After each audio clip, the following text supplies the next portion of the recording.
আপনি কি কখনো ভেবে দেখেছেন যে মন্দিরের সারি আর তীর্থযাত্রার ক্লান্তির মাঝে আপনি যে ঈশ্বরকে খোঁজেন তিনি হয়তো আজ সকালেই আপনার দরজায় কড়া নেগেছেন? আমরা প্রায়শই অলৌকিক ঘটনার সন্ধান করি, অথচ ঈশ্বর আমাদের জীবনের অতি সাধারণ কাজকর্মের মধ্যেই হাসিমুখে থাকেন। পরমহংস যোগানন্দ বলতেন যে ঈশ্বর প্রতিদিন আমাদের পথ দিয়ে যাতায়াত করেন, কিন্তু বাহ্যিক চাকচিক্যে অভ্যস্ত আমাদের জাগতিক দৃষ্টি তাকে চিনতে ব্যর্থ হয়। তিনি সূর্যোদয়ের প্রথম রশ্মি হিসেবে, কোনো অচেনা ব্যক্তির নিঃস্বার্থ হাসি হিসেবে, অথবা আমাদের জীবনের কঠিন সংগ্রামের মাঝে এক অদৃশ্য শক্তি হিসেবে বিরাজমান। প্রকৃত উপলব্ধি তখনই ঘটে যখন আমাদের আত্মা জাগ্রত হয় এবং আমরা ধ্যানের মাধ্যমে সেই অন্তরের নীরবতা অনুভব করি, যেখানে অহংকারের কোলাহল বিলীন হয়ে যায়। ঈশ্বর কোনো কোলাহলপূর্ণ অলৌকিক ঘটনা নন, বরং তিনি একজন দুধওয়ালার সরলতায়, একজন শিক্ষকের নিঃস্বার্থ কঠোর পরিশ্রমে, অথবা একজন পুরনো বন্ধুর নিষ্পাপ হাসিতে লুকিয়ে আছেন। তাকে চেনার জন্য প্রয়োজন কেবল একটি খোলা মন এবং একটি প্রেমময় দৃষ্টি। এর প্রথম সূত্রটি নিহিত রয়েছে মানবিক সম্পর্কের নিঃস্বার্থ বন্ধন এবং সেবার মধ্যে। পরমহংস যোগানন্দ প্রায়শই বলতেন যে ঈশ্বরকে খুঁজে পেতে আমাদের সপ্তস্বর্গে বা গুহার গভীরে যাওয়ার প্রয়োজন নেই। যদি আমরা আমাদের চোখ থেকে স্বার্থপরতার চশমা খুলে ফেলি, তবে প্রথম এবং সবচেয়ে স্পষ্ট সূত্রটি পাওয়া যায় আমাদের মানবিক সম্পর্কের নিঃস্বার্থতার মধ্যেই। যোগানন্দ বলতেন যে ঈশ্বর তার প্রেমময় শক্তি জগতের সঙ্গে ভাগ করে নেওয়ার জন্য মায়ের রূপ ধারণ করেছেন।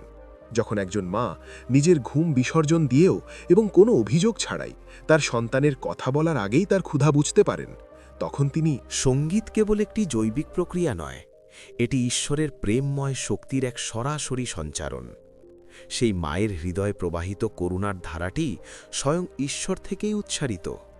তিনি মায়ের মাধ্যমে আপনাকে বলছেন যে তিনি আপনাকে রক্ষা করছেন, তিনি আপনার প্রতিটি প্রয়োজন সম্পর্কে অবগত। যোগানন্দের মতে এক গুপ্তদাতা, তিনি কখনো তার নাম প্রকাশ করেন না, বরং এক অচেনা আগন্তুকের রূপে আপনার জীবনে আসেন। কল্পনা করুন, যখন আপনি গভীর দুঃখে, দিশাহারা বা সম্পূর্ণ ভগ্ন হৃদয়, আর হঠাৎ করে এমন কেউ আপনার সাহায্যে এগিয়ে আসে যাকে আপনি চেনেন না, বা সান্ত্বনার কয়েকটি কথা বলে। সেই ব্যক্তিটি কে? সেই আগন্তুক কেবল একটি শরীর, কিন্তু এর পেছনের অনুপ্রেরণা ঈশ্বরের। ঈশ্বর জানেন কখন আপনি একা এবং বিষণ্ণ, তাই তিনি আপনার চোখের জল মুছতে আসেন, কিছুটা মানবিক কাঁধ বাড়িয়ে দেন।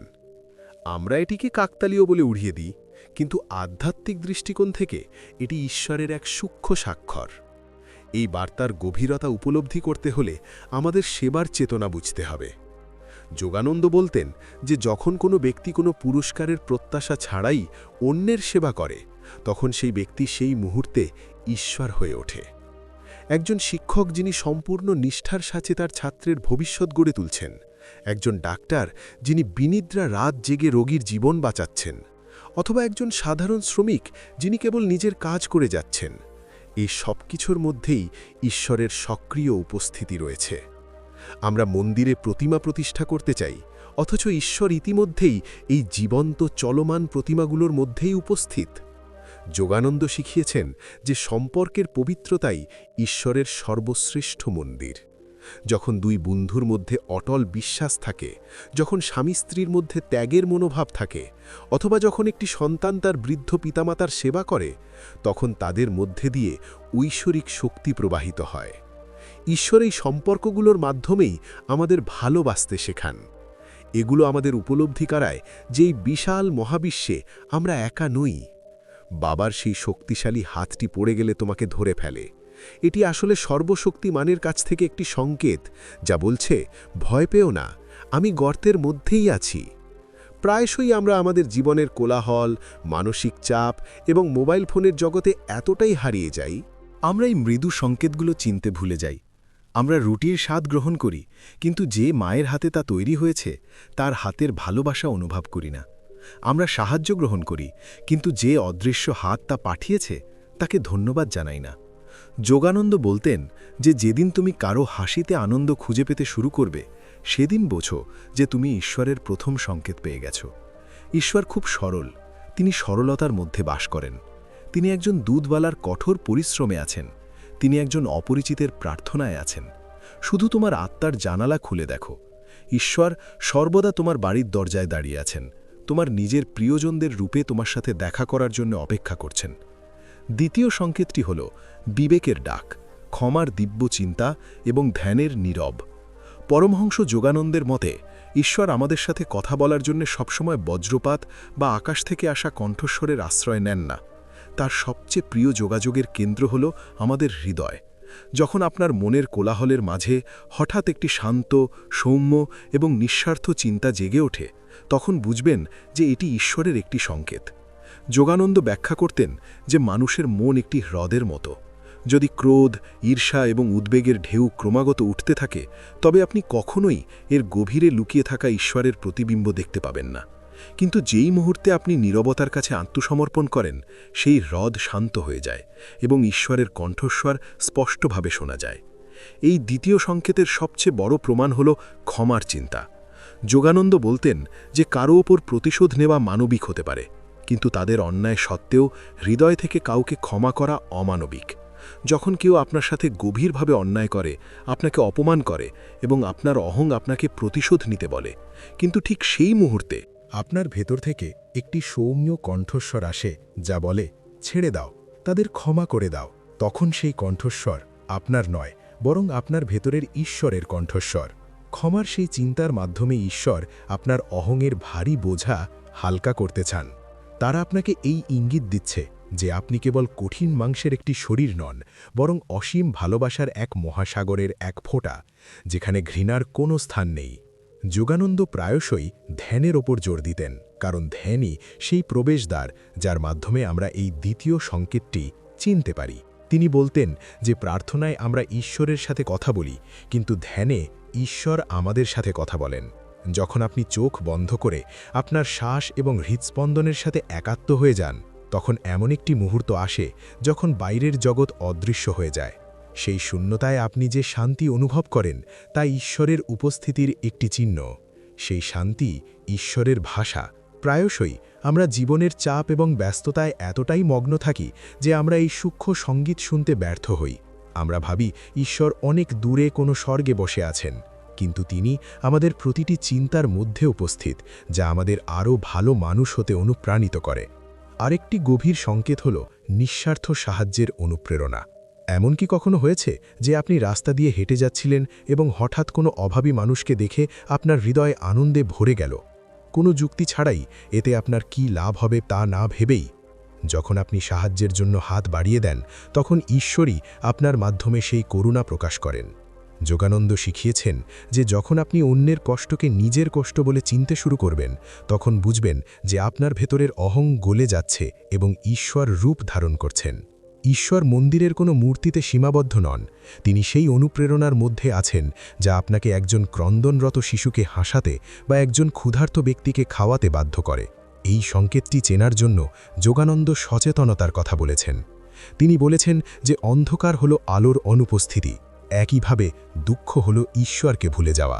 যখন আমরা আমাদের বিবেকের ডাক উপেক্ষা করে কেবল জাগতিক আকাঙ্ক্ষার পিছনে ছুটি, তখন আমরা সেই ঐশ্বরিক সংযোগ হারিয়ে ফেলি। কিন্তু যেই মুহূর্তে আমরা নিজেদের অন্তরে তাকাই, গলাক্ষাঘার শব্দ আমাদের অনুভব করায় যে আমাদের ভেতরে একজন অদৃশ্য পথপ্রদর্শক আছেন। সেই পথপ্রদর্শকই আমাদের ন্যায় অন্যায়ের পার্থক্য বলে দেন। যখন আমরা কারোর ক্ষতি করতে যাই, তখন তিনি আমাদের থামিয়ে দেন, এবং যখন আমরা পুরোপুরি ভেঙে পড়ি, তখন তিনি আমাদের শক্তি যোগান। সেই অন্তরের শক্তি ঈশ্বরের দ্বিতীয় শ্রেষ্ঠ চিহ্ন।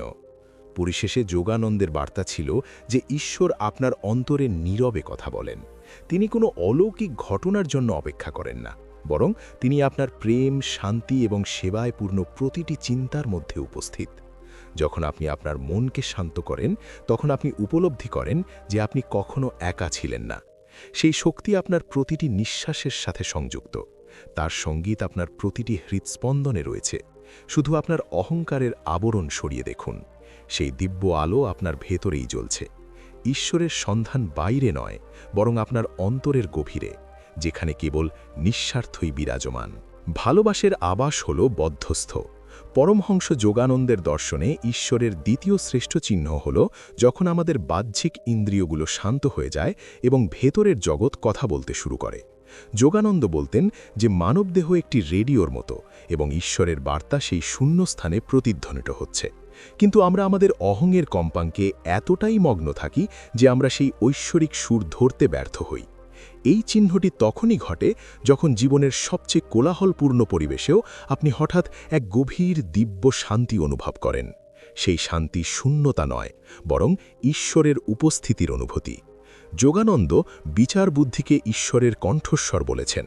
যখন আপনি জীবনের যন্ত্রণার মধ্যে থাকেন এবং আপনার মন স্বার্থপরতার দিকে ধাবিত হয়, কিন্তু ঠিক সেই মুহূর্তে আপনার ভেতরে একটি মৃদু খোঁচা লাগে, একটি সতর্কবাণীর অনুভূতি। এই সেই মুহূর্ত যখন ঈশ্বর আপনার ভেতর থেকে কথা বলছেন। তারা অলৌকিক কাজ করে আপনার পথের পাথর সরিয়ে দেয় না, বরং তারা আপনার ভেতরের প্রজ্ঞা সজ্ঞাকে জাগিয়ে তোলে, যা আপনাকে সেই পাথরগুলোকে সিঁড়িয়ায় রূপান্তরিত করার সুযোগ দেয়। যোগানন্দ ব্যাখ্যা করেছেন যে যখন আপনি ধ্যানের গভীরে প্রবেশ করেন, তখন শরীরের সচেতনতা ম্লান হতে শুরু করে এবং আপনি উপলব্ধি করেন যে আপনি কেবল একজন ব্যক্তি নন, বরং সেই অসীম চেতনারই একটি অংশ। এই অঙ্গভঙ্গির একটি অত্যন্ত বাস্তব দিক হল প্রতিশোধের অনুভূতির ত্যাগ। যোগানন্দের মতে, যখন আপনি এমন কাউকে ক্ষমা করেন যে আপনাকে আঘাত করেছে, সেই মুহূর্তে আপনার ভেতরে একটি বিস্ফোরণ ঘটে। ঘৃণার এই শৃঙ্খল ভাঙা ঈশ্বরের এক প্রত্যক্ষ অভিজ্ঞতা। ঈশ্বর আপনাকে ইঙ্গিত দিচ্ছেন যে তুমি আমার সন্তান এবং আমার স্বভাব কেবল ভালোবাসা। ঘৃণা হলো এক বিষ যা আমরা নিজেরা পান করি এবং অন্য ব্যক্তির মৃত্যু কামনা করি, কিন্তু ক্ষমা হলো সেই অমৃত যা ঈশ্বর আমাদের প্রদান করেন। যখন আপনার মধ্যে করুণা জাগ্রত হয়, এমনকি একজন অপরাধীর জন্য, তখন বুঝবেন যে এটি আপনার অহং নয়, বরং ঐশ্বরিক সত্তাই আপনার ভেতরে কাজ করছে। যোগানন্দ প্রায়শই কুটস্থ বা খ্রিস্ট চেতনা নিয়ে কথা বলতেন।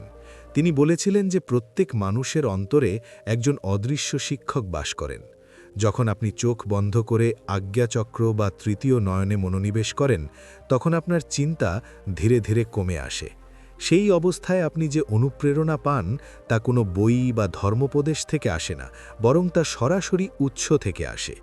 মহান বিজ্ঞানী, শিল্পী এবং সাধুগণ প্রায়শই এই নীরব সংকেত থেকে তাদের শ্রেষ্ঠ ধারণা লাভ করেছেন।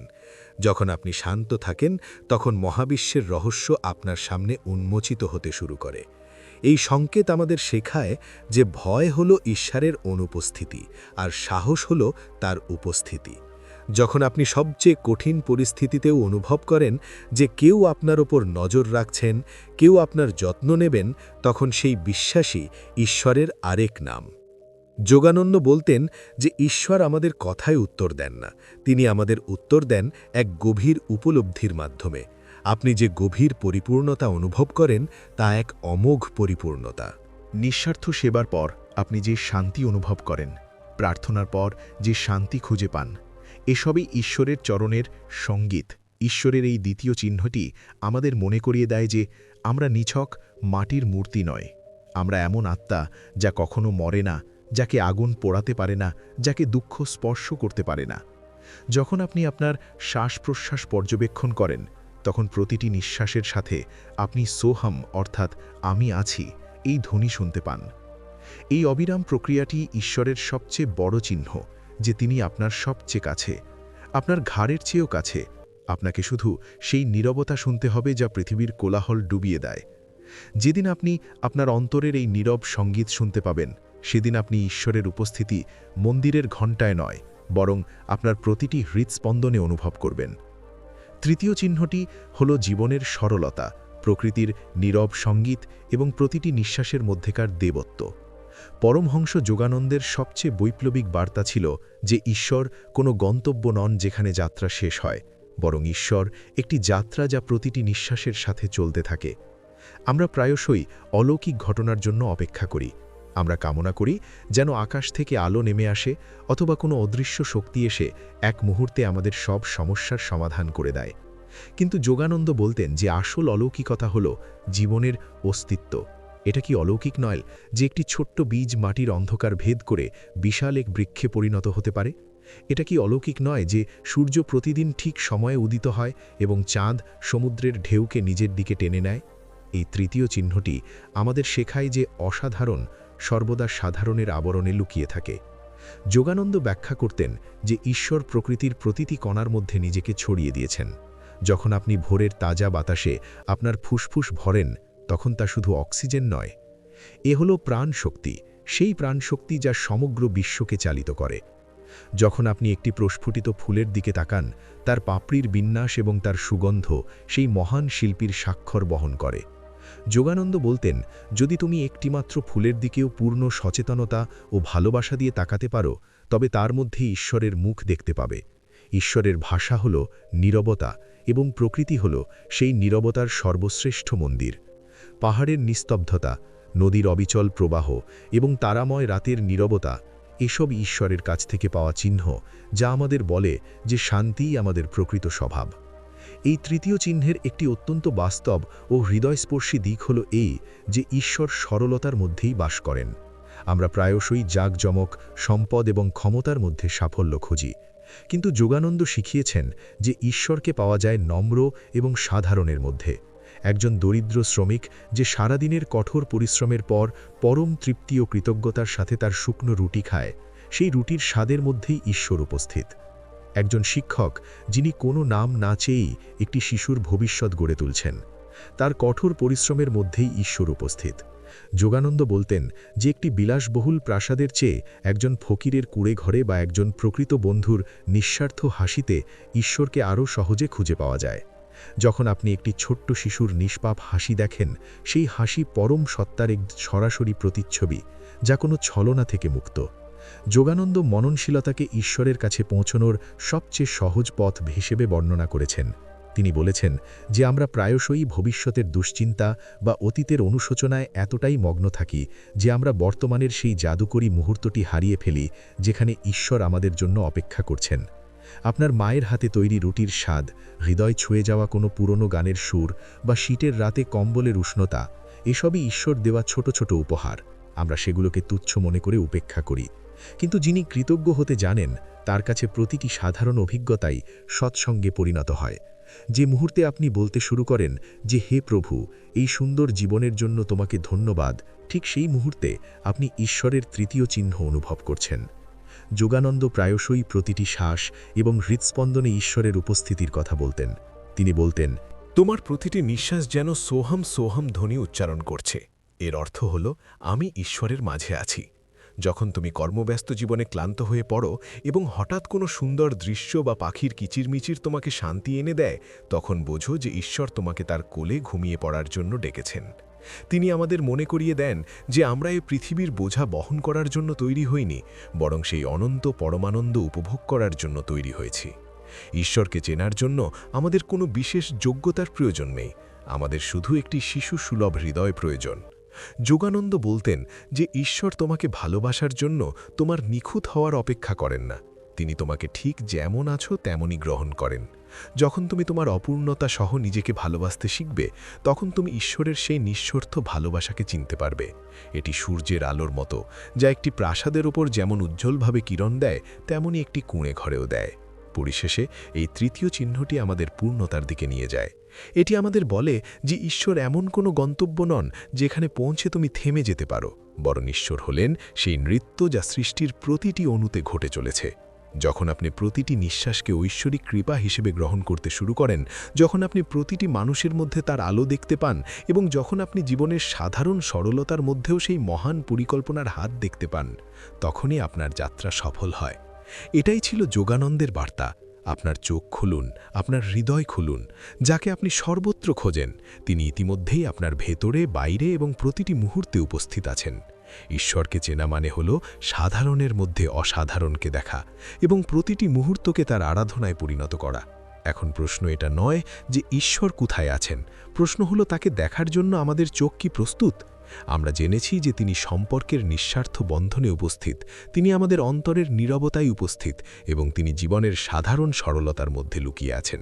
কিন্তু এই চিহ্নগুলোকে আমাদের জীবনের অন্তর্ভুক্ত করার জন্য বাস্তবসম্মত পরামর্শগুলো কি? পরমহংস যোগানন্দের মতে ঈশ্বরের অনুসন্ধান কোনো বুদ্ধিক অনুশীলন নয়, বরং এটি হল হৃদয়ের গলা পরিষ্কার করার শব্দের রূপান্তর। এই তিনটি চিহ্নকে আমাদের জীবনের অংশ করে তোলার জন্য যোগানন্দ যে পথ দেখিয়েছেন তা সহজ অথচ গভীর। প্রথম পরামর্শটি হল সচেতনতার অনুশীলন। আমরা প্রায়শই অটোমেটিক মোডে জীবনযাপন করি।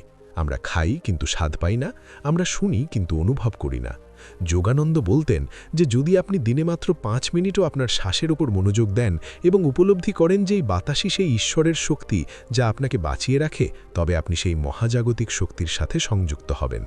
দ্বিতীয় মহান পরামর্শটি হল সেবাকে একটি আধ্যাত্মিক অনুশীলনে পরিণত করা। আমরা সেবাকে কেবল দাতব্য কাজ হিসেবে ভাবি, কিন্তু যোগানন্দের কাছে সেবার অর্থ ছিল অন্যের মধ্যে নিজেকে দেখা। যখন আপনি আপনার পরিবারের জন্য রান্না করেন, যখন আপনি অফিসে সম্পূর্ণ নিষ্ঠার সাথে আপনার কাজ করেন, বা যখন আপনি একজন অপরিচিত ব্যক্তিকে পথ দেখান, যদি সেই মুহূর্তে আপনার মনে হয় যে আপনি আপনার সামনে থাকা ব্যক্তির ভেতরের ঈশ্বরের সেবা করছেন, তবে প্রতিটি কাজই উপাসনা হয়ে ওঠে। এইভাবেই আমরা সম্পর্কের মধ্যে ঈশ্বরের প্রথম চিহ্নগুলি উপলব্ধি করতে পারি। সেবা হলো সেই সাবান যা আমাদের অহংকারের কলুষতা দূর করে এবং ঈশ্বরকে দেখার যোগ্যতা যোগায়। তৃতীয় এবং সবচেয়ে গুরুত্বপূর্ণ পরামর্শটি হল নীরবতা ও ধ্যানের শক্তি। আজকের পৃথিবী কোলাহলপূর্ণ, আমাদের চারপাশের কোলাহল এবং আমাদের চিন্তার কোলাহল। যোগানন্দ শিখিয়েছেন যে নীরবতাই ঈশ্বরের সিংহাসন। যখন আপনি ধ্যানে বসেন, আপনি আপনার ইন্দ্রিয়ের দরজা বন্ধ করে আপনার আত্মার জানালা খুলে দেন। ধ্যানের অর্থ কেবল চোখ বন্ধ করা নয়, বরং আপনার ভেতরে জেগে ওঠা ক্রোধ, ঈর্ষা এবং ঘৃণার চিন্তাগুলোকে ক্ষমার আগুনে পুড়িয়ে ফেলা। যখন আপনি আপনার ভেতরের শত্রুকে ক্ষমা করেন, ঈশ্বর সেখানে তৈরি হওয়া স্থান তার ভালোবাসা দিয়ে পূর্ণ করে দেন। এটি অন্তরের কণ্ঠস্বর চেনার লক্ষণ একমাত্র উপায়। যোগানন্দের আরেকটি নির্দিষ্ট পরামর্শ ছিল কৃতজ্ঞতার জীবন যাপন করা। কৃতজ্ঞতার জীবন। আমাদের যা নেই তা নিয়ে আমরা প্রায়শই অভিযোগ করি, অথচ ভুলে যাই যে ঈশ্বর আমাদের না চাইতেই হাজারো আশীর্বাদ দিয়েছেন। রাতে ঘুমাতে যাওয়ার আগে এমন 3টি সাধারণ মুহূর্তের কথা মনে করুন যখন আপনি আনন্দ পেয়েছিলেন। সেটা হতে পারে কোনো সঙ্গীত, এক কাপ ভালো চা, কারো হাসি বা একটি সুন্দর সূর্যাস্ত। এই কৃতজ্ঞতা আপনার হৃদয়ের স্পন্দনকে ঈশ্বরের স্পন্দনের সাথে সংযুক্ত করে। সৌন্দর্য সরলতার মধ্যেই নিহিত এবং সত্য সরলতার মধ্যেই নিহিত। পরিশেষে যোগানন্দ এই বার্তা দেন যে ঈশ্বর এমন কিছু নন যা অর্জন করতে হয়, তিনি এমন এক সত্য যা অনুভব করতে হয়। যেমন দুধের মধ্যে ঘি লুকিয়ে থাকে কিন্তু তা বের করতে মন্থনের প্রয়োজন হয়, তেমনি ঈশ্বর এই জগতেই লুকিয়ে আছেন এবং ধ্যান, প্রেম ও মন্থন তাকে প্রকাশ করে। ঈশ্বর কোনো গন্তব্য নন, এটি একটি যাত্রা যা সেই মুহূর্তে শুরু হয় যখন আপনি আপনার হৃদয় উন্মুক্ত করেন, যখন আপনি সাধারণের মধ্যে অসাধারণকে দেখতে শুরু করেন এবং যখন আপনি আপনার সত্তার প্রতিটি কণায় পরম পিতার প্রতি কৃতজ্ঞতা অনুভব করেন, তখন আপনি বুঝতে পারেন যে ঈশ্বর আপনার থেকে কখনোই দূরে ছিলেন না। তিনি আপনার প্রতিটি নিঃশ্বাসে, প্রতিটি হাসিতে এবং প্রতিটি অশ্রুতে আপনার সাথে ছিলেন। আপনাকে শুধু হাত বাড়াতে হতো, কারণ তার হাত সর্বদা প্রসারিত ছিল। পরমহংস যোগানন্দের এই ভাবনাগুলো আমাদের মনে করিয়ে দেয় যে আমাদের আধ্যাত্মিক যাত্রা বাইরে লুকানো নয়, বরং আমাদের ভেতরে এবং আমাদের চারপাশের সাধারণ মুহূর্তগুলোতেই নিহিত। আজকের বার্তা যদি আপনার হৃদয়ে স্পর্শ করে থাকে এবং আপনি এই অন্তরের যাত্রাকে আরও গভীর করতে চান, তবে আমাদের সাথে যোগ দিন।